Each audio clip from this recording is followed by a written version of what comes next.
السلام علیکم. کیا حال ہے آپ سب کے؟ الحمدللہ. انشاءاللہ آج اللہ نے چاہا تو یہ خاتمہ پارہ کی الحمدللہ کچھ رہ گئی ہیں آیات، انشاءاللہ اس کو مکمل کر کے پھر ہم انشاءاللہ اگلے پارے میں 21 پارہ انشاءاللہ شروع کریں گے. نحمدہ و نصلی علی رسولہ الکریم، اما بعد، فاعوذ باللہ من الشیطان الرجیم، بسم اللہ الرحمن الرحیم. رب اشرح لی صدری ویسر لی امری واحلل عقدۃ من لسانی یفقہوا قولی، آمین یا رب العالمین. آیت نمبر 34. انا منزلون علی اہل ہذہ القریۃ رجزا من السماء بما كانوا یفسقون. ہم اس بستی کے لوگوں پر آسمان سے عذاب نازل کرنے والے ہیں اس فسق کی بدولت جو یہ کام کرتے رہے ہیں. تو اگر ہم اس کو پیچھے لے کے جائیں تو ہم نے جو پچھلی دفعہ بھی عذاب کے حوالے سے کچھ آیات کی تھی، تو اسی کے ایکسٹینشن میں اب آج جو ہم بات کر رہے ہیں نا، بالکل جو آخری کی اب آیات رہ گئی ہیں، ان میں مختلف جو اقوام کے اوپر عذاب آئے ہیں ان کا ہی بیسکلی ذکر ہے، اور اگر آپ سمجھیں ایک ریمائنڈر ہے. ہم لوگ پہلے بھی یہ سب کچھ پڑھی آئے ہیں، تو اب یہاں پہ یہ ذکر کیا جا رہا ہے. یہ جس عذاب کا ذکر ہے جو اللہ تعالیٰ بتا رہے ہیں کہ ان کے فسق کی وجہ سے، فسق کا مطلب ہوتا ہے چھوٹی نافرمانی سے لے کے بڑی نافرمانی کے انڈر یہ ٹرم آتی ہے.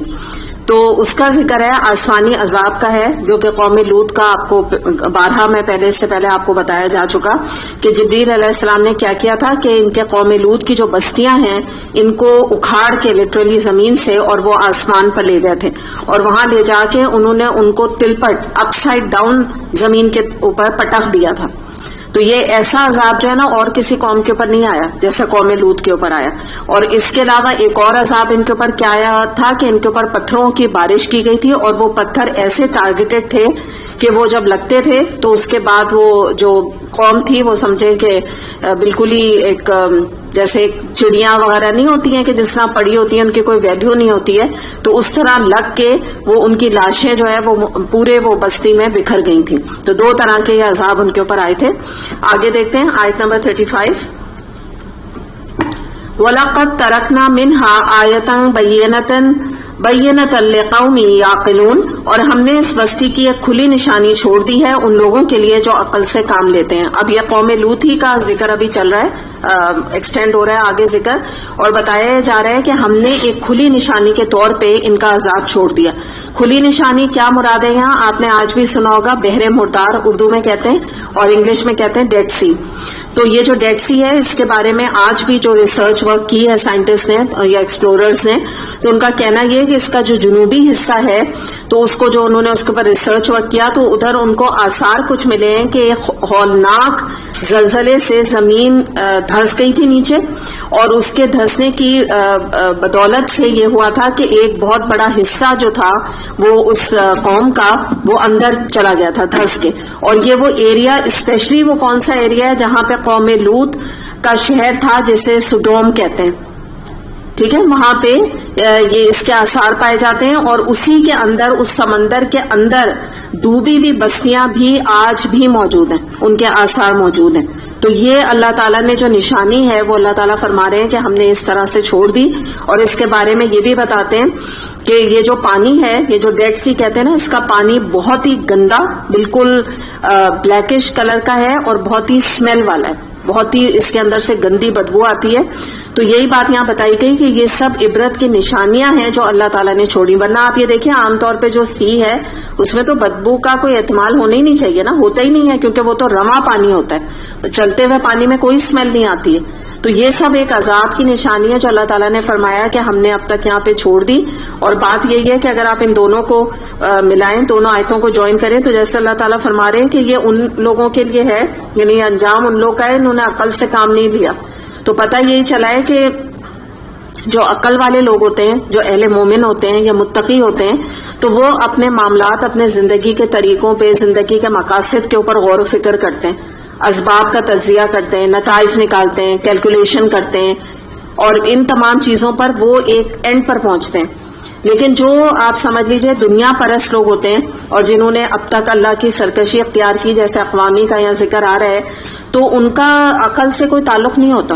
وہ اپنے آپ کو کتنا بھی اسمارٹ ایلیکس سمجھے، کتنا بھی اپنے آپ کو عقل کا ہائیسٹ لیول پر اپنے آپ کو وہ گمان کریں، لیکن حقیقتاً آپ یاد رکھیے کہ جو لوگ وحی الہی سے دور ہیں نا، قرآن کے علم سے دور ہیں، اللہ سے دور ہیں، دین سے دور ہیں، I am really sorry to say کہ ان سے زیادہ بیوقوف دنیا میں کوئی نہیں، ان سے زیادہ جاہل دنیا میں کوئی نہیں ہے. بہت سخت ٹرمینالوجی ہے لیکن یہ حقیقت ہے، اور یہ کوئی میرا اپنا اسٹیٹمنٹ نہیں ہے، جو قرآن آپ کے سامنے ہے، اللہ تعالیٰ فرما رہے ہیں. اللہ تعالیٰ یہاں کہہ رہے ہیں، آپ دیکھ لیں ان لوگوں کے لیے جو عقل سے کام لیتے ہیں ان کے لیے تو اس میں نشانی ہے، لیکن جو عقل سے کام نہیں لیتے ان کے لیے کوئی نشانی موجود نہیں. وہ ان چیزوں سے کوئی بھی جیسے کہتے ہیں نا عبرت پکڑتے ہیں، نہ کوئی عقل پکڑتے ہیں. وہ یہ سمجھتے ہیں کہ یہ تو سب کچھ جو ہے وہ خود بخود ہو گیا، وہ تو فلاں ہائی ٹائٹ تھی، لو ٹائٹ تھی، تو فرعون جو ہے وہ اس طرح سے سمندر سے ڈوب گیا اور موسیٰ علیہ السلام کے لیے راستہ بن گیا. تو یہی والی بات ہے کہ عقل والے سے عبرت پکڑتے ہیں، اور عقل والے میں نے بتا دیا اہل ایمان یا متقی لوگ ہیں. تو دونوں کا ہی کمپیریزن ادھر ہم نے سامنے دیکھ لیا. اور آپ دیکھیے کہ جو لوگ عقل سے بہرا وہ ہوتے ہیں نا، بے بہرا ہوتے ہیں، عقل نہیں ہوتی ان کی، تو ان کے بارے میں علماء یہ مثال دیتے ہیں کہ یہ وہ ان جانوروں کے مانند ہوتے ہیں کہ جن کو کہ اگر آپ بوچر جو خانہ ہوتا ہے نا جہاں پہ ان کا ذبح کرنے کے لیے لے جایا جاتا ہے، تو ان کو پتہ نہیں ہوتا وہ کہاں جا رہے ہیں، وہ چلے جاتے ہیں. جیسے بھیڑیں ہیں، آپ دیکھیے کہ اگر بھیڑیں چل رہی ہوتی ہیں ایک لائن میں، تو اگر آگے کوئی وادی ایسی آ جائے جس کے آگے جو ہے وہ پہاڑ ہو اور اس کے آگے وہ گر جائے، یعنی ایسا اینڈ ہو، ڈیڈ اینڈ ہو نا، تو یہ آبزرویشن ہے کہ یہ جو بھیڑیں چل رہی ہوتی ہیں نا، تو اگر ایک بھیڑ گر جاتی ہے وہ اس کو دیکھتی ہیں گرتے ہوئے، لیکن وہ سب اس کے پیچھے پیچھے چلتی رہتی ہیں. تو یہ بھیڑ چال آپ نے سنا ہے، ہمارے میں یہ ورڈ استعمال کیا جاتا ہے نا کہ فلاں لوگ بھیڑ چال کا شکار ہیں، یہ ہے بھیڑ چال. کیونکہ عقل نہیں ہے نا. تو ان کے بارے میں قرآن میں سورہ اعراف آیت نمبر 179 میں فرمایا اللہ تعالیٰ نے، اولئک کل الانعام بل ہم اضل، وہ تو جانوروں کی مانند ہیں بلکہ اس سے بھی گئے گزرے ہیں، اس سے بھی زیادہ گمراہ ہے، جانوروں سے بھی برا ان کا حال ہے، اور یہی لوگ غافل ہیں. تو یہ دیکھیں اللہ تعالیٰ نے یہ بات بتا دی نا کہ یہ ایسے لوگ جو ہیں وہ وہی میں نے آپ کو بتایا نا بھیڑوں کی طرح، ان کو عقل ہی نہیں. ایک گر رہی ہے، اپنے آنکھوں سے اس کی موت واقع ہوتے ہوئے دیکھ رہے ہیں، نقصان کچھ تو عقل انسان آنکھوں سے بھی پکڑ لے، مطلب جیسے کچھ جانوروں میں بھی کچھ سینس ہوتا ہے نا، لیکن یہ جو کل انعام کی اسی لیے مثال دی ہے نا، مویشیوں کو کہتے ہیں انعام، تو ان کے نا کوئی عقل نہیں ہوتی. تو یہاں پہ مثال دی گئی کہ جو لوگ اللہ سے دور ہوتے ہیں نا ان کا بھی یہی حال ہوتا ہے. اور خاص یہاں پہ جو بات ہو رہی ہے وہ قوم لوط کی ہو رہی ہے. ایک بیتوکے گناہ میں، ایک گندے قسم کے کام میں، ایک پرورژن میں وہ مبتلا ہو گئے، اور اس سرکشی کو اختیار کرنے کے باوجود انہوں نے کوئی اللہ تعالیٰ سے اس کی معافی نہ مانگی اور نہ رسول کی، لوط علیہ السلام کی کوئی بات مان کر دی. آگے دیکھتے ہیں آیت نمبر 36 اور بلکہ 37 دونوں کر لیتے ہیں. وَإِلَى مَدْيَنَ أَخَاهُمْ شُعَيْبًا فَقَالَ يَا قَوْمِ اعْبُدُوا اللَّهَ وَارْجُوا الْيَوْمَ الْآخِرَ وَلَا تَعْثَوْا فِي الْأَرْضِ مُفْسِدِينَ فَكَذَّبُوهُ فَأَخَذَتْهُمُ الرَّجْفَةُ فَأَصْبَحُوا فِي دَارِهِمْ جَاثِمِينَ. اور مدین کی طرف ہم نے ان کے بھائی شعیب علیہ السلام کو بھیجا. اس نے کہا کہ اے میری قوم کے لوگوں، اللہ کی بندگی کرو اور روز آخر کے امیدوار رہو اور زمین میں مفسد بن کر زیادتیاں نہ کرتے پھرو. مگر انہوں نے اسے جھٹلا دیا اور آخرکار ایک سخت زلزلے نے انہیں آ لیا اور وہ اپنے گھروں میں پڑے کے پڑے رہ گئے. اب اگلی قوم کا ذکر کیا جا رہا ہے، اور یہ ہے مدین کی طرف شعیب علیہ السلام کو نبی بنا کر بھیجا گیا تھا، اور ان کو جو توحید کی دعوت دینے کے بعد ان کو آخرت کی یاد دہانی کرائی تھی شعیب علیہ السلام نے، کیونکہ یہ جو ان کی قوم تھی یہ آخرت کے منکر تھے، یہ آخرت کو نہیں مانتے تھے. اور دوسری بات یہ تھی کہ دیکھیں جب انسان بہت زیادہ گناہوں میں انوالو ہوتی ہے تو اس کا ایک ریزن بھی یہی ہوتا ہے کہ وہ آخرت کو بھلا دیتی ہے. جتنا آخرت دور ہوتی ہے اتنا انسان گناہوں میں دلیر ہوتا ہے. جیسے آج بھی ہمارے میجورٹی جو مسلمان ہیں وہ زبان سے انکار نہیں کرتے کہ قیامت نہیں آئے گی، لیکن اگر آپ ان کے اعمال دیکھیں تو آپ کو ایسا ہی لگے گا کہ جیسے لگتا ہے ایسا ہے جیسے ان کو لوٹ کے پلٹ کے اللہ کے پاس نہیں جانا، ایسے ہی کچھ معاملہ دکھتا ہے نا. اور دوسرا ایک اور مسئلہ قوم شعیب میں کیا تھا ناپ تول میں کمی کرتے تھے, بزنس ایتھکس کی کمی تھی ان کے اندر, یہ والا ان کے اندر بہت بڑا فیکٹر پایا جاتا تھا کہ ان کی جو ایک طرح سے جو اکنامیکل سسٹم تھا اس میں ان کا, آپ آج کے سے بات اچھا سمجھیں گی کہ کرپشن تھی, آپ اس کو زیادہ اچھا سمجھیں گی, ٹھیک ہے, کہ ایک کرپٹڈ ماحول تھا اور اس طرح سے لوگوں کو دھوکہ دہی کے ذریعے سے وہ بزنس کو اپنے چلاتے تھے. تو یہ بھی جو ہے ایک طرح سے معصیت کا کام ہے, گناہ کبیرہ کا کام ہے, اس میں ان کو کوئی باک نہیں تھا, کوئی ان کو شرم نہیں تھی, جس کی بنا پہ زمین فساد سے بھر گئی تھی.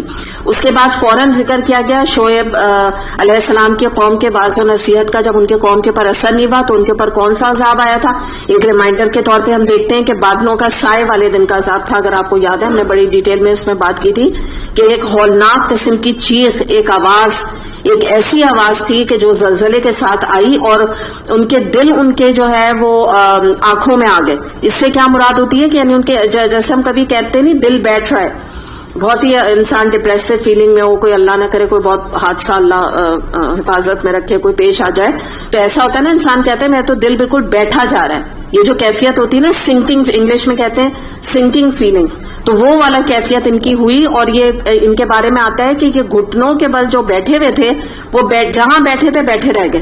ایسی وہ چیخ کی آواز تھی کہ اللہ تعالیٰ کو کوئی بہت فورسز درکار نہیں تھی, اللہ تعالیٰ نے بہت سولجرز کا انتظام نہیں کیا, بلکہ یہ آواز ہی کافی تھی ان کو نیست و نابود کرنے کے لیے. آگے دیکھتے ہیں آیت نمبر 38 اور 39 دونوں دیکھ لیتے ہیں. فَكَذَّبُوهُ فَأَخَذَتْهُمُ الرَّجْفَةُ فَأَصْبَحُوا فِي دَارِهِمْ جَاثِمِينَ وَعَادٌ وَثَمُودُ وَقَدْ تَبَيَّنَ لَكُم مِّن مَّسَاكِنِهِمْ وَزَيَّنَ لَهُمُ الشَّيْطَانُ أَعْمَالَهُمْ فَصَدَّهُمْ عَنِ السَّبِيلِ وَكَانُوا مُسْتَبْصِرِينَ. اور عاد و سمود کو ہم نے ہلاک کیا, تم وہ مقامات دیکھ چکے جہاں وہ رہتے تھے. پہلے دیکھتے ہیں آیت نمبر 37.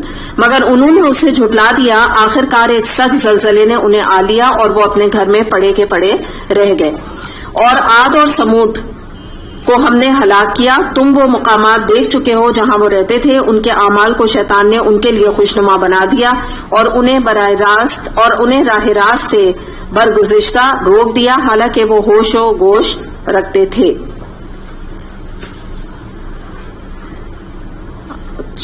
اور 39 تو میں نے نہیں پڑھی ہے, پڑھی ہے نہیں پڑھی نا, ہاں تو پہلے یہ دو کر لیتے ہیں.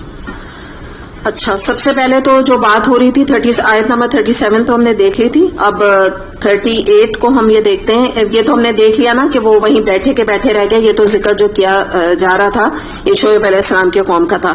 اب عاد اور سمود کا ذکر ہے. اللہ تعالیٰ فرما رہے ہیں کہ ہم نے ان کو بھی ہلاک کر دیا. اچھا, عاد اور سمود کے بارے میں ایک جو بات ہمیں پتہ چلتی ہے وہ دو باتیں بڑی اہم تھیں جو ہم نے پڑھی تھیں. وہ یہ تھی کہ یہ اپنے وقت کی بڑی ترقی یافتہ قوم تھی. ڈیل ڈول میں یہ بڑے اسٹرانگ تھے, بہت زیادہ ان کی پرسنالٹیز, لمبے چوڑے نہیں کہتے, گورے لمبے چوڑے, بڑی پرسنالٹی رکھنے والے لوگ تھے. جیسے آج ہم ویسٹ میں اگر آپ دیکھیں جتنے کفار ہیں, کرسچنز ہیں, جوز ہیں, ان کی ایک ہے نا خوبصورتی, ان کے ڈیل ڈول بھی ہے, ہائٹ بھی ہے, ان کی عورتوں کی بھی ہائٹ آپ دیکھیں مردوں سے کم نہیں ہوتی. تو جس طرح سے آج ہم ان سے امپریس ہوتے ہیں نا ان کی خوبصورتی سے اور ڈیل ڈول سے, اسی قسم کا ان کا بھی معاملہ تھا. تو اسی طرف توجہ دلائی جا رہی ہے کہ ان کے دنیا کے تمام معاملات میں بھی بڑے اسمارٹ تھے, بڑے اسمارٹ ایلیکس بنتے تھے یہ لوگ. اور یہاں پہ جو اہم بات بتائی جا رہی ہے وہ یہ ہے کہ ان کے اعمال کو شیطان نے ان کے لیے خوبصورت بنا دیا تھا. تو یہ بات ہمیں پتہ چل رہی ہے کہ جو بھی یہ کام کرتے تھے تو دراصل شیطان نے ان کو بہکا کر اس سٹیج پہ لے گیا تھا کہ یہ گناہ کی طرف ان کو رغبت ہو گئی تھی. اور ان کا سب سے بڑا گناہ تو شرک کا گناہ تھا. اور اس کا اسکریپرز بناتے تھے, آپ کو یاد ہے نا, بیجا بس بلڈنگز بنایا کرتے تھے.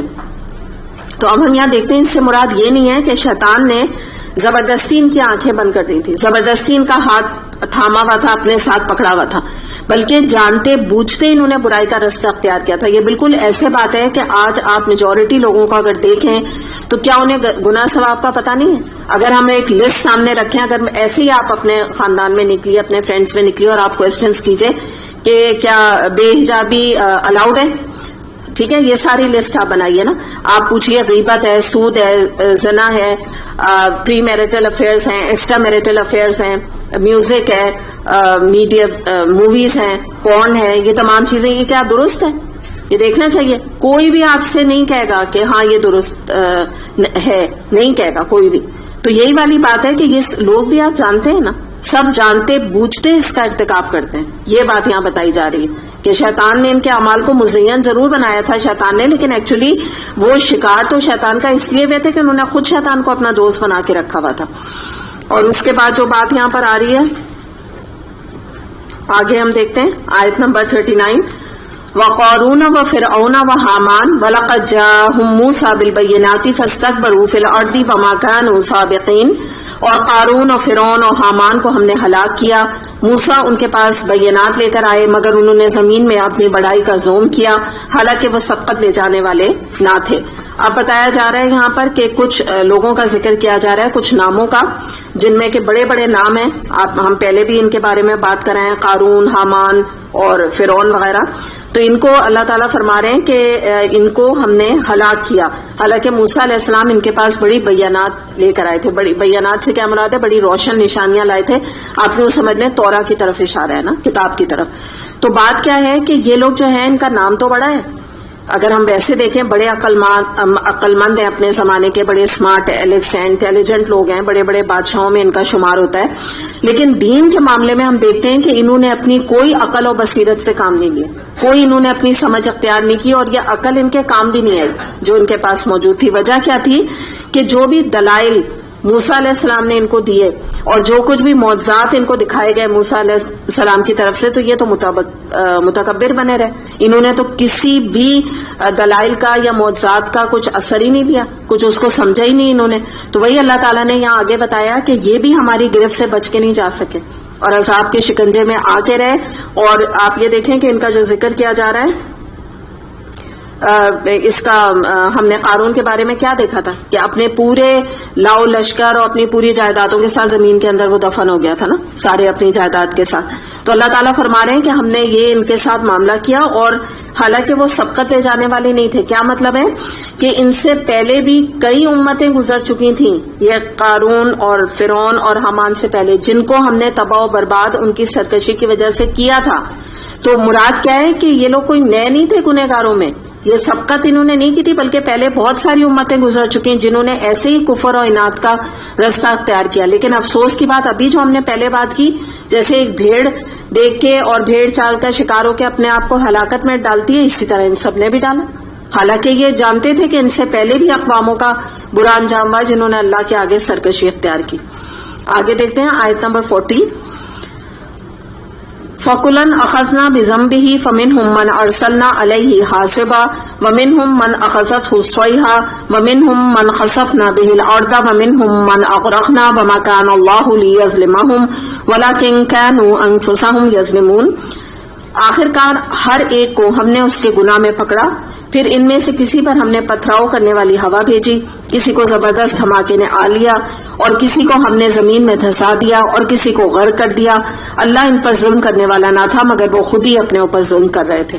اب کیا بتایا جا رہا ہے یہاں پہ؟ ایک تھوڑا سا آپ سمجھ لیجئے کہ اللہ تعالیٰ نے جن جن کو عذاب دیا ان کا ذکر کیا جا رہا ہے کہ ان کی سرکشی کی بنا پہ اللہ تعالیٰ نے ان کی پکڑ کی. تو سب سے پہلے تو جو بات بتائی جا رہی ہے کہ ہم نے کسی پہ پتھراؤ کرنے والی ہوا بھیجی، تو یہ قوم عاد کی طرف اشارہ ہے. ان کے اوپر یہ پتھراؤ والی ہوا آئی تھی، اور ان کے بارے میں آتے ہیں کہ ان کے اوپر اتنا تند و تیز ہوا کا عذاب آیا تھا. ایسی ہوا تھی کہ جو زمین سے کنکریاں اٹھا اٹھا کر ان پہ برساتی تھی، اور وہ کنکریاں کیونکہ عذاب کی تھیں تو آپ اپنے ذہن میں یہاں کی کنکریاں نہ لائیے گا چھوٹی چھوٹی جو ہمارے شہر میں مثال کے طور پہ پائی جاتی ہیں. وہ ایسی کنکریاں تھیں کہ وہ اتنا شدید جسم کے اوپر اثر ڈالتی تھی. یعنی ہوتا کیا تھا بیسکلی کہ وہ کنکریاں جب ان پہ برستی تھیں تو ان کو اچک کر آسمان تک لے جاتی تھیں انسان کو، اور اس کے بعد سر کے بل زمین پہ وہ دے مارتی تھیں، جس سے ان کا سر الگ ہو جاتا تھا، دھڑ الگ ہو جاتا تھا. اور قرآن میں یہ ٹرمنالوجی استعمال کی گئی ہے کہ وہ کھجور کے کھوکھلے تنے کی طرح زمین پہ پڑے کے پڑے رہ گئے تھے. تو یہ جو چھوٹے چھوٹے کنکر تھے ٹارگیٹڈ تھے، اور یہ اللہ تعالیٰ کی طرف سے عذاب کی شکل تھی. 7 رات اور 8 دن ان کے اوپر سخت ہوا کا اور کنکریوں کا عذاب آیا تھا. پھر دیکھیے اگلا لکھا ہے کسی کو ہم نے دھماکوں سے ختم کیا. دھماکوں سے کون سے قوم ختم بھی تھی؟ قوم صالح کی طرف اشارہ ہے، سمود. ٹھیک ہے، سمود کی طرف. انہوں نے قوم کے نے بہت جب فرمائش کی تو صالح علیہ السلام نے جب دعا کی اللہ تعالیٰ سے ایک طرح سے ذکر کیا تو ایک اونٹنی ان کی فرمائش کے اوپر نکالی گئی، لیکن ظالموں نے کیا کیا تھا، اس کی کونچیں کاٹ دی اور اس کو ہلاک کر دیا. تو 3 دن کے بعد ان کے اوپر سخت آواز کا، جس کو چنگھاڑ کہتے ہیں، عذاب آیا، اور ان کی آوازیں اور حرکتیں سب کچھ اتنی تیز آواز تھی کہ جس نے کہ ان کی جان لے لی صرف آواز نے. پھر آگے دیکھتے ہیں کیا لکھا ہے، کسی کو ہم نے زمین میں دھسا دیا. کس کی طرف اشارہ ہے؟ قارون کی طرف.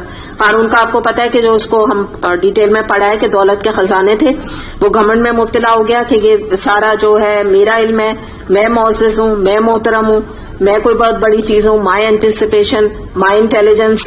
تو کیا ہوا کہ موسیٰ علیہ السلام کی بات جب اس نے نہ مانی تو اس کو خزانوں اور اس کے محلات سمیت زمین میں دفنا دیا گیا. اس کے بعد آگے ذکر ہے کسی کو ہم نے زمین میں دھسایا، پھر کسی کو ہم نے غرق کیا. کس کو غرق کیا تھا؟ فرعون کا ذکر ہے کہ مصر کا حکمران تھا، جب حد سے تجاوز کر گیا، الوہیت کا دعویٰ کرنے لگا، انا ربکم الاعلی، کہنے لگا میں ہی رب سب سے اعلیٰ ہوں. موسیٰ علیہ السلام پر ایمان نہیں لایا، بنی اسرائیل کو غلام بنا کے رکھا. تو ان تمام چیزوں کے پاداش میں جب اس نے آزاد کرنے سے بھی آخر جو بات ہوئی تو اس نے انکار کیا. تو ایک صبح اس کا پورا لشکر، بس اللہ تعالیٰ کو بہت ہی آسان تھا کہ وہیں پر موسیٰ علیہ السلام رستہ بنتا چلا گیا، پکا رستہ سمندر کے بیچ میں، اور انہوں نے سمندر کراس کر لیا. کتنا بڑا معجزہ ہے. اور اسی سمندر میں جب پیچھے سے فرعون آیا ان کو پیچھے سے فالو کرنے کے لیے تو وہ نیچے غرق کر دیا گیا. اللہ تعالیٰ کے لیے کون سی ایسی مشکل بات ہے؟ تو یہی بات ہے. پھر آگے اللہ تعالیٰ نے فرمایا کہ اللہ ان کے اوپر ظلم کرنے والا نہیں تھا، انہوں نے خود اپنے اوپر ظلم کیا. کیا مراد ہے اس سے؟ کہ اللہ کی شان کے خلاف ہے کہ اللہ کسی کے اوپر ظلم کرے. پچھلی اقوام جو ہے ان کے اوپر عذاب اس لیے آیا کہ یہ ہلاکت کا دوچار ہوئی کیونکہ انہوں نے کفر کیا، شرک کیا، انہوں نے جو ہے تکذیب کی، معصیت کی، سرکشی کی، اور یہ سب کچھ کر کے بجائے اپنے آپ کو جنت کا حقدار ٹھہراتے جہنم اور عذاب کا حقدار ٹھہرا کے دراصل انہوں نے خود اپنی جانوں کے اوپر ظلم کیا. تو یہ تمام واقعات جو یہاں پر سنائے جا رہے ہیں یہ اصل میں اہل مکہ کو بھی اشارہ یہاں پر ہے اور ہم سب کو بھی ہے کہ اگر ہم سوچ لیں کہ اگر ہماری بھی آج، اور یہ خطاب ایکچولی اہل مکہ کو تھا کہ تمہاری بغاوت، سرکشی، ظلم و ستم، تمہاری بدعمالیاں اگر ابھی تک بھی تمہیں اللہ تعالیٰ نے نہیں پکڑا تو تم بے فکر ہو کے نہ بیٹھ جاؤ. یہ نہ سمجھو کہ کوئی طاقت اوپر ہے ہی نہیں جو عدل اور انصاف کرنے والی ہے، بلکہ اللہ تعالیٰ اوپر موجود ہے. اور ہو سکتا ہے کہ دیر بر سویر ہم بھی پکڑے جائیں اور اہل مکہ بھی اس کے مخاطب ہیں، جب چاہے اللہ تعالیٰ کسی کو پکڑ لے. تو یہ جو مہلت ہے یہ تو اللہ تعالیٰ کی مرضی نا، جب تک بھی کس قوم کو کتنی مہلت دے. اب اگلی جو آیات آ رہی ہیں بالکل خاتمے کی ہیں، تو اس میں بالکل ٹاپک اب چینج ہو رہا ہے، شرک کی طرف اب اشارہ ہے. آیت نمبر 41، مثل الذین اتخذوا من دون اللہ اولیاء کمثل العنکبوت اتخذت بیتا وان اوہن البیوت لبیت العنکبوت لو کانوا یعلمون. آیت نمبر 42 بھی دیکھ لیتے ہیں. ان اللہ یعلم ما یدعون من دونہ من شیء وهو العزیز الحکیم وتلک الامثال نضربها للناس وما یعقلها العالمون. خلق اللہ السماوات والارض بالحق ان فی ذلک لآیات للمؤمنین. جن لوگوں نے اللہ کو چھوڑ کر دوسرے سرپرست بنا لیے ان کی مثال مکڑی جیسی ہے جو اپنا ایک گھر بناتی ہے اور سب گھروں سے زیادہ کمزور گھر مکڑی کا گھر ہی ہوتا ہے. کاش یہ لوگ علم رکھتے. یہ لوگ اللہ کو چھوڑ کر جس چیز کو بھی پکارتے ہیں اللہ اسے خوب جانتا ہے، وہ زبردست اور حکیم ہے. یہ مثالیں ہم لوگوں کی فہمائش پر کے لیے دیتے ہیں مگر ان کو وہی لوگ سمجھتے ہیں جو علم رکھنے والے ہیں. اللہ نے آسمانوں اور زمین کو برحق پیدا کیا اور در حقیقت اس میں ایک نشانی ہے اہل ایمان کے لیے. اب یہاں پہ جو ذکر کیا جا رہا ہے وہ یہ ہے کہ اللہ تعالیٰ نے شرک کو مکڑی کے جالے کی مثال کے ساتھ اس کا کمبینیشن کر کے یا اس سے جوڑ کے ہمیں سمجھایا ہے. تو اس کو ہم دیکھتے ہیں کہ اگر کہیں بھی ہم یہ بات کریں نا، اپنے گھروں میں بھی کریں یا کسی گھر میں کریں، کسی بھی عام گھر میں، تو اگر ہم یہ کہنا کہ فلاں گھر میں جالا لگا ہوا ہے تو آپ کے ذہن میں پہلی چیز کیا آئے گی؟ اس کا الٹا بولیں، صفائی کا کیا ہے؟ گندگی کا. ٹھیک ہے نا، جالے کا تصور گندگی کا ہے. ٹھیک ہے، اگر میں یہاں کہوں کہ یہ یہاں بہت جالے لگے ہوئے ہیں تو میں کیا کس طرح پوائنٹ آؤٹ کرنا چاہ رہی ہوں کہ یہ گندگی ہے. صحیح. تو یہاں بتایا جا رہا ہے کہ جالے کی گندگی کا تصور دے کے ہمیں بتایا جا رہا ہے کہ شرک بھی ایک گندگی ہے. یہ سمجھ لیں آپ اس کو نا. اور باقی کیا ہے اس تمثیل میں کس طرح جوڑی جا رہی ہے بات, اللہ تعالیٰ نے کیسے جوڑا ہے کہ جیسے آپ لوگوں نے مکڑی کا جالا دیکھا ہی ہوگا نا تقریباً سب نے. تو مکڑی کا جو جالا ہے اگر آپ ایک نظر اس کے اوپر ڈالیں تو وہ آپ کو بیسکلی کیا لگتا ہے, بہت ہی کمزور ہے نا, بہت ہی ناپائیدار, بودا ورڈ آتے ہیں دیکھیں, بہت ہی مطلب اس کی کوئی حیثیت نہیں. تو ہاتھ کے ایک ادنا اشارے سے, یعنی اگر آپ اس کو یوں کریں ایک ہلکے سے, کچھ بھی نہیں, یعنی کوئی بڑا ہاتھ نہیں چاہیے, کوئی بچے کا ہاتھ ہو, کسی کا بھی ہو, تو کیا ہوتا ہے وہ ٹوٹ جاتا ہے. تو یہی مثال دے کے اللہ تعالیٰ فرما رہے ہیں کہ اللہ کے سوا جب تم اللہ جیسی ہستی کو چھوڑ کر دنیا میں اپنے تم معبود بناؤ گے, حاجت روا بناؤ گے, مشکل کشا بناؤ گے, جن کے اندر کون کون لوگ آ جاتے ہیں, دیویاں, بت آ جاتے ہیں جو اپنے ہاتھوں سے بنائے ہوئے, قبر والے آ جاتے ہیں, پیر آ جاتے ہیں, اولیاء آ جاتے ہیں, فرشتے آ جاتے ہیں, پھر استھان آ جاتے ہیں. یاد ہے چبوتروں کو بھی مانتے تھے. پھر اس کے بعد ہندوازم میں کیا ہے, ناگ اور ناگن کو بھی یہ اپنا ایک طرح دیوتا یا خدا مانتے ہیں نا. تو یہ تمام چیزیں اس کے انڈر آ گئی. تو اللہ تعالیٰ فرما رہے ہیں کہ اگر تم اس طرح کی ہستیوں کو, اللہ جیسی اتنی بڑی ہستی کو چھوڑ کر پکارو گے اور ان پہ بھروسہ کرو گے, تو یہ بالکل تمہارے لیے یہ تمام ہستیاں ایسی بے فائدہ ہیں, ایسے ہی کمزور ہیں, ایسے ہی ناپائیدار ہیں جیسے مکڑی کا جالا. اس کی طرف توجہ دلائی گئی جو کسی کے کام نہیں آتا اور جس کی کوئی حیثیت نہیں ہوتی. تو غیر اللہ کے جتنے سہارے ہیں, ایکچولی یہ کیا ہوتے ہیں, ہم جو مینشن کر رہے ہیں جتنے بھی لوگوں کو, قبر والے ہو گئے یا بت ہو گئے, یہ سب انسان ان کو سہارا بناتا ہے. تو جب ایسا کمزور سہارا بناتا ہے تو اللہ تعالیٰ فرما رہے ہیں یہ ناپائیدار ہیں, یہ تمہیں کچھ بھی دینے والے نہیں ہیں, یہ نہ تمہاری دعائیں قبول کرنے پر قادر ہیں, نہ تمہیں مصیبتوں سے نکالنے پر قادر ہیں, اور نہ ہی تمہیں نقصان بھی پہنچانے پر قادر ہیں. کچھ بھی نہیں کر سکتے یہ تمہارا. اور اگر یہ پائیدار ہوتے, یہ جس طرح ہم ان کی بات کر رہے ہیں پیروں کی, اور آج کے دور میں پیروں کی, آپ ہم پہلے بتوں کی بات کر لیں یا استحان وغیرہ, تو اگر یہ پائیدار ہوتے, نفع بخش ہوتے, ان کا کوئی فائدہ ہوتا, تو یہ جو معبود ہیں یہ اپنی گزشتہ جو ان کی اقوام گزری, ابھی ہم ان کے بارے میں پڑھ کر آئے, انہوں نے کیوں نہیں بچایا, ان کو کیوں نہیں بچایا؟ شرک میں تو قوم نوح تو پہلی قوم تھی جس کے اندر شرک کی بیماری شروع ہوئی, کوئی نہیں بچا سکا ان کو. تو اگر ان کے اندر کوئی بل بوتا ہوتا تو یہ بچاتے نا اپنے تمام قوم کو. تو یہ بات اللہ تعالیٰ نے یہاں بتائی. اور آپ دیکھیں ناپائیداری کیسے ہے, اس کو بھی تھوڑا ہم دیکھ لیں. آپ دیکھیں ایک بت جو بنا ہوا ہوتا ہے, پچھلے ہم نے لاسٹ ویک ہم نے بات کی تھی نا کہ بت کو کس سے, چونے سے, پتھر سے, مورتیں اور گارا مٹی سے بناتے ہیں نا بت کو. چاندی باز بہت ایکسپینسو ہوتے ہیں تو چاندی وغیرہ کے بھی بنتے ہیں, لیکن یہ کہ اگر جو عام بت ہوتے ہیں وہ مٹی کے ہوتے ہیں. تو ناپائیدار کیسے ہیں, اگر ان کو اٹھا کے آپ زمین پہ ماریں تو وہ ٹکڑے ٹکڑے ہو جائیں گے. اچھا اگر فرض کر لیں چاندی اور سونے کی بھی, ہم نے بات کی تھی پچھلے ہفتے کہ چاندی اور سونے کے بھی ہوتے ہیں. چلیں چاندی اور سونے کے, چاندی اور سونے کو ذرا بھی آگ لگ جائے تو کیا ہوگا, پگھل جائے گا. تو کوئی پائیداری ہے ان میں.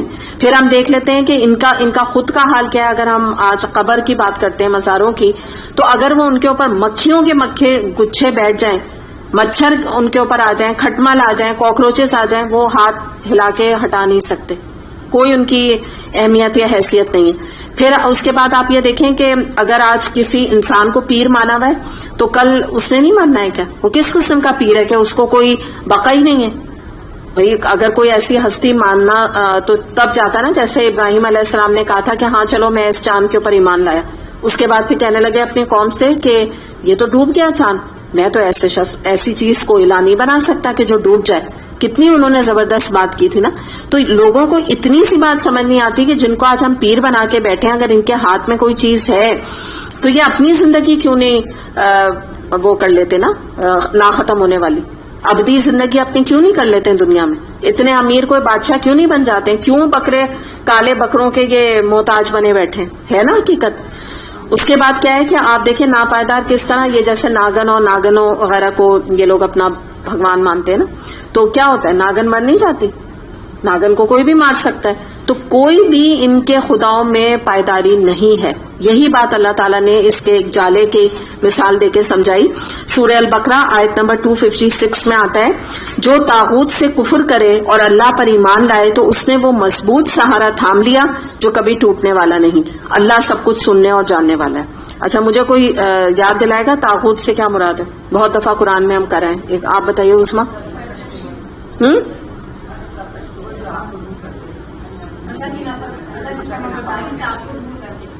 ایسی ہاں پورا بولے محناز. اللہ کی فرمانبرداری سے جو آپ کو دور کرتے ایسی سرکش طاقت. اصل جو ورڈ ہے نا وہ ہے سرکش طاقت، جو اللہ کی اطاعت سے ہٹا کر آپ کو اللہ کی نافرمانی پر اکسائے. یہ سرکش طاقت جو کہ طاغوت کہلاتی ہے، جو میں نے آیت پڑھی ہے نا. تو یہاں بتایا جا رہا ہے جو طاغوت سے کفر کرے یعنی اس کا انکار کرے ایسی سرکش قوت کا، تو اور اللہ پر ایمان لائے، تو اس نے دراصل کیا کیا، بڑا مضبوط سہارا تھام لیا. تو اب میں اس بات کو سمجھانے کے لیے تھوڑا سا ہم دیکھ لیتے ہیں، حالانکہ یہ پہلے ہم نے کیا تھا لیکن ضرورت مجھے لگ رہی ہے. طاغوت کے اندر مجھے بتائیے ذرا آتا کیا کیا، اس کے اندر کیا ہے؟ سرکش قوت تو ہے نا، کون سی ہے؟ کون اس کے اندر کیا آئے گا؟ شاباش، ٹھیک ہے، گڈ، بالکل.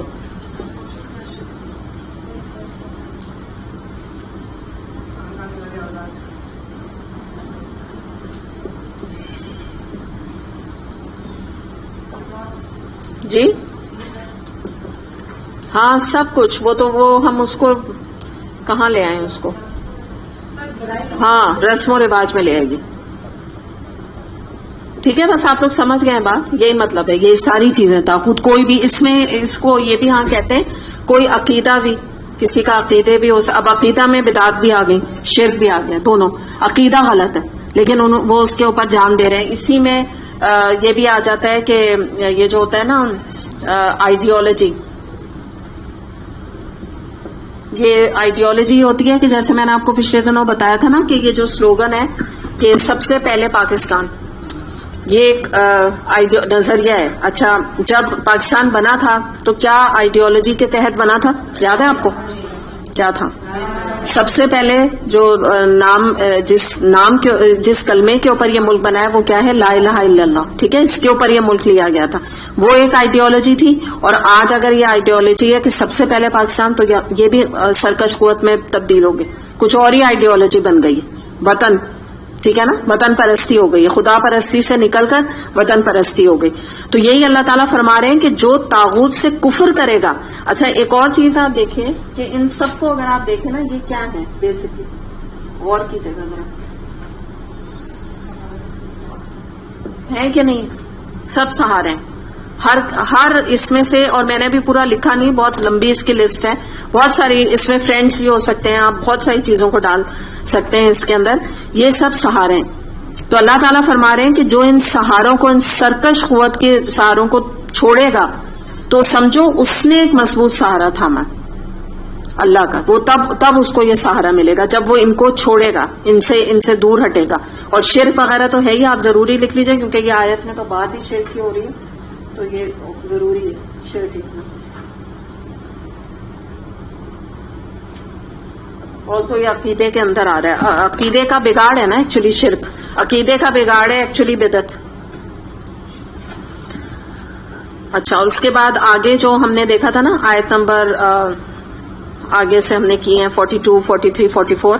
تو اس کے بعد پھر اللہ تعالیٰ یہاں آگے بتا رہے ہیں کہ ہم یہ مثالیں اس لیے دیتے ہیں کہ لوگ جو ہے وہ جو خواب غفلت کا شکار ہیں وہ اس سے بیدار ہو جائیں، شرک کی حقیقت کو وہ سمجھیں اور ہدایت کا رستہ وہ پا لیں.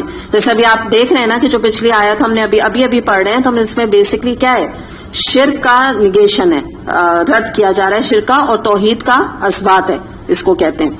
اور یہاں پہ پھر بتایا جا رہا ہے کہ یہ ہم ان کے لیے دیتے ہیں جو علم رکھنے والے لوگ ہیں. تو یہ علم کس چیز کا علم ان کے اندر موجود ہے؟ وہ ان کو اللہ کی شریعت کا علم ہے. یعنی یہ جو بات آ رہی ہے نا، اس کو ایک دفعہ دیکھ لیتے ہیں کہ مگر ان کو وہی لوگ سمجھتے ہیں جو علم رکھنے والے ہیں. یعنی ان مثالوں کو بات سمجھ ان مثالوں کی کس کو آتی ہے؟ جن کے اندر قرآن شریعت کا علم ہوتا ہے. میں نے ابھی جیسے تھوڑی دیر پہلے بات کی تھی کہ ان کے سامنے جب قرآن آتا ہے، آیات آتی ہیں، اس کے بعد غور و فکر کرتے ہیں، وہ سمجھتے ہیں، وہ معرفت اللہ کی پاتے ہیں، اور پھر ہدایت کا رستہ ان کو مل جاتا ہے. اور پھر دوسری بات یہ کہ اللہ نے آسمانوں اور زمین کو برحق پیدا کیا. یعنی مراد یہ ہے کہ وہ اس بات کو جان لیتے ہیں کہ میری اس زندگی کا کوئی مقصد ہے.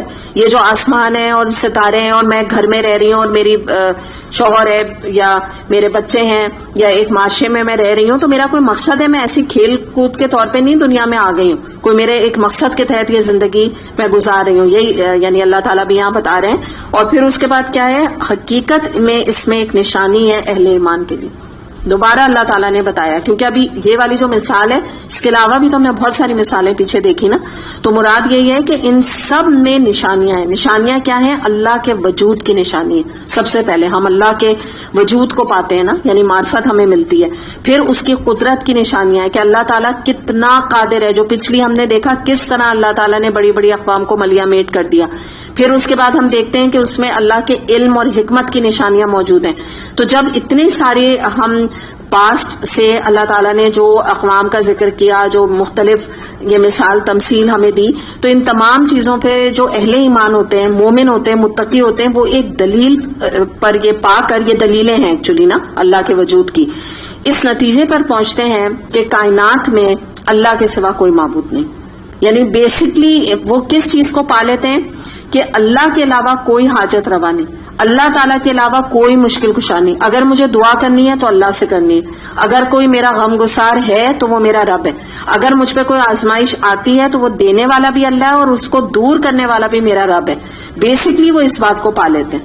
تو نشانی بار بار جو اللہ تعالیٰ کہہ رہے ہیں نا، یا اس بات کو کون سمجھے گا، کون اس نشانی کو پائے گا، کون عبرت لے گا، بار بار ریپیٹڈلی ذکر آ رہا ہے اہل ایمان.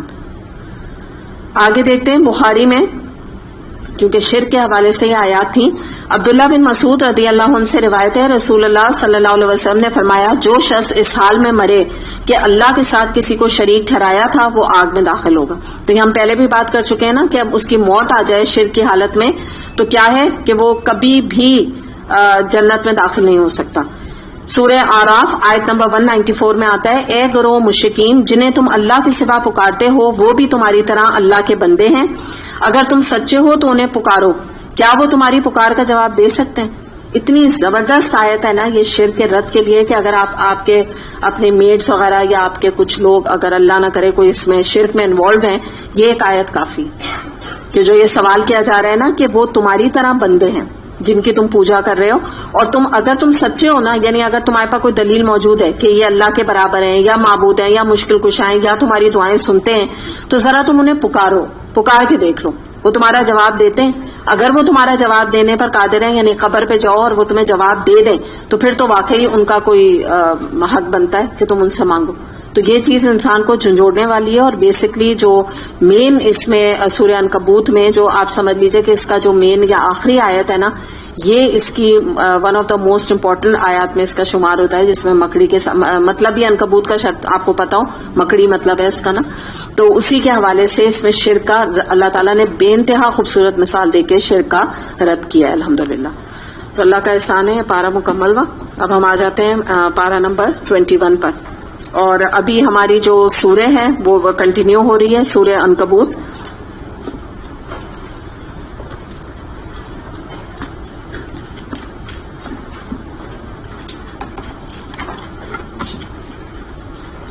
آیت نمبر 45 سے انشاءاللہ